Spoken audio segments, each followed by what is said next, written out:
This morning I've been out in the Channel with our new small boats operational command. And the whole experience just reinforces how tragic, morally wrong and profoundly unfair this situation is. We've got organised criminals risking people's lives in makeshift dinghies. Gangs trying to usurp the role of government, taking it upon themselves to decide who comes to our country. Our asylum system is being overwhelmed with people travelling from safe countries, taking away our capacity to help those in the greatest need.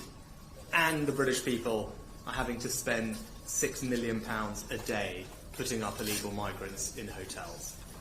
Now, earlier this year, I set out 5 priorities: to halve inflation, grow the economy, reduce debt, cut waiting lists, and stop the boats.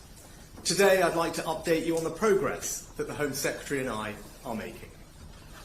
And my message is this: our plan is starting to work. Before I launched my plan in December, the number entering the UK illegally in small boats had more than quadrupled in 2 years. Now, some said this problem was insoluble, or just a fact of 21st century life. They lost faith in politicians to put in the hard yards to do something about it. And of course, we still have a long way to go. But in the 5 months since I launched the plan, crossings are now down 20% compared to last year. That's right, crossings are down 20%. This is the first time since this problem began that arrivals between January and May have fallen compared to the year before. And this progress is not replicated across the Channel. Illegal migrants entering the rest of Europe have risen by 30%. But we are not complacent, because we know people smugglers are highly organised and will change their tactics if we let them. I will not rest until the boats are stopped.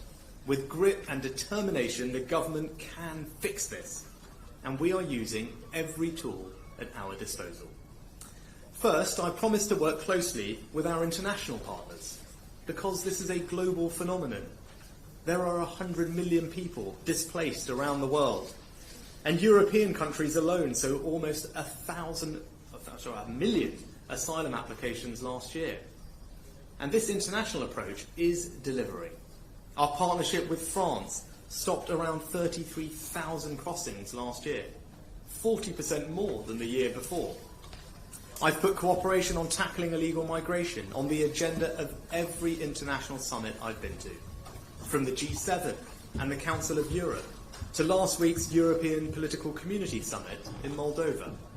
Last week, we agreed a new action plan with Bulgaria. We began discussions on joint working with the European border agency Frontex.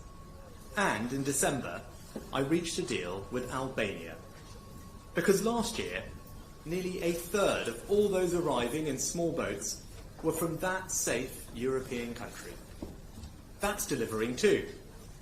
We've now returned 1,800 to Albania in just 6 months. We've gone from accepting around 1 in 5 Albanian asylum cases to now just 1 in 50, in line with our European partners. And what is the result of all of this? Well, so far this year, the number of Albanian small boat arrivals has fallen by almost 90%. This is proof that our deterrent strategy can work. When people know that if they come here illegally, they won't get to stay, they stop coming. Now, second, I promise to improve enforcement. So we've doubled the funding given to the National Crime Agency for tackling organised immigration crime, and arrests here of illegal workers have more than doubled. Third, I promise to stop people spuriously using modern slavery claims to frustrate their removal. And since we started asking for basic evidence to back up modern slavery claims, the refusal rate has tripled. Fourth, I promise to clear through the backlog of people waiting for initial decision. Numbers published today show that the initial decision legacy backlog is down by over 17,000. And we're on track to clear it entirely by the end of the year. Fifth, I promised we would get illegal migrants out of hotels and into alternative sites, including military facilities. Today I can confirm new large sites will open at Wethersfield and Scampton, with hundreds moving in over the summer and nearly 3,000 by the autumn. And while we're bringing those sites online, we're also making more efficient use of hotels by asking people to share rooms where it's appropriate to do so. We found an additional 11,500 places, which will save taxpayers an extra £250 million a year. And I say to those migrants who are objecting, this is more than fair. If you're coming here illegally, claiming sanctuary from death, torture, or persecution, then you should be willing to share a taxpayer-funded hotel room in central London. To reduce pressures on local communities, we'll also house people on ships. The first will arrive in Portland in the next fortnight, and we've secured another 2 today that will accommodate another 1,000. Finally, I promised not just to reform our asylum system, but to reform our laws. So we've introduced unprecedented legislation to make clear that if you come here illegally, you will be detained and removed in weeks, either to your own country or to a safe third country like Rwanda. Our Stop the Boats bill passed the House of Commons in weeks, despite the Labour Party voting against it at every turn. And we're preparing now, so that once any legal challenges are complete, we will be able to put this bill into practice.